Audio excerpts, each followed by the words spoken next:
how did the Prime fall go? And because we haven't seen that kind of a response, because this was supposed to be a second Prime Day, some people call it that.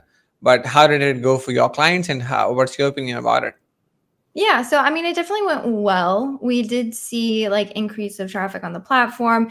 We were always expecting sort of an increase. The variables, of course, were like, how much is that increase? And then how much do we have to pay with that increase? And does that translate to better profits? That's really was the crux of the issue. I think everybody was expecting to have increase in sales.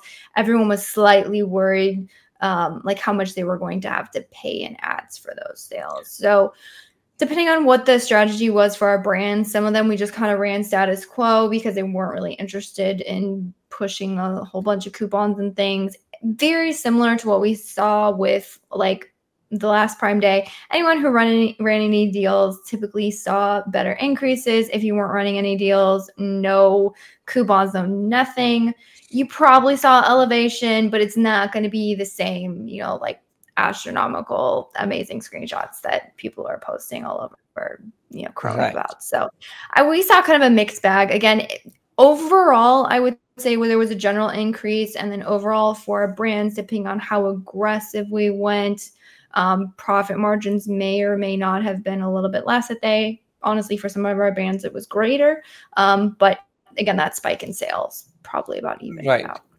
And if I was to ask you in terms of the last Prime Day, do you think the increase was similar, maybe something less? It was definitely less. I kind of followed the same curve, but yeah, again, it's a bit different. And I think that was just due to like consumer behavior. It's like a second Prime Day. People are interested, but how interested? I heard probably some good commentary on LinkedIn, and I can't for the life of me remember from who, but their overall feedback was wondering if having a second Prime Day and then calling it Prime Day almost cheapened what Prime Day was. It feels like an afterthought. It does kind of feel like a sales grab, if we're being completely honest.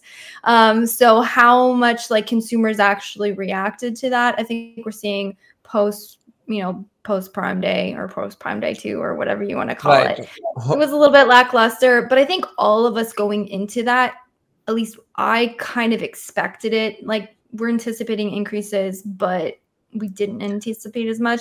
And then the other thing is that the Prime Day deals themselves were only opened up to actual Prime Day members, which means that I was actually kind of surprised. Like even my sister, I was talking with her. She's like, "Oh yeah, I shop on Amazon, but I don't have a Prime account." And I was like, "Really? You don't have a?" Okay, I guess there's still people out there who do shop on Amazon a lot, but don't shop enough to really bother with a Prime Day account, or Prime Deal account. So, you know, you kind of missed out as far as like actual Prime Day deals. Some of those were missed out by those shoppers. So the overall shopping pool, I would say, was also smaller.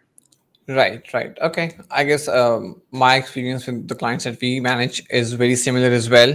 I was actually talking to an Amazon rep, and just we were talking about how the Prime fall went, and he said that internal reports, which may or may not be official, actually told them that the pricing below 25 saw a much better increase than the high ticket products. I guess that also fits in with the consumer behavior part as well, right?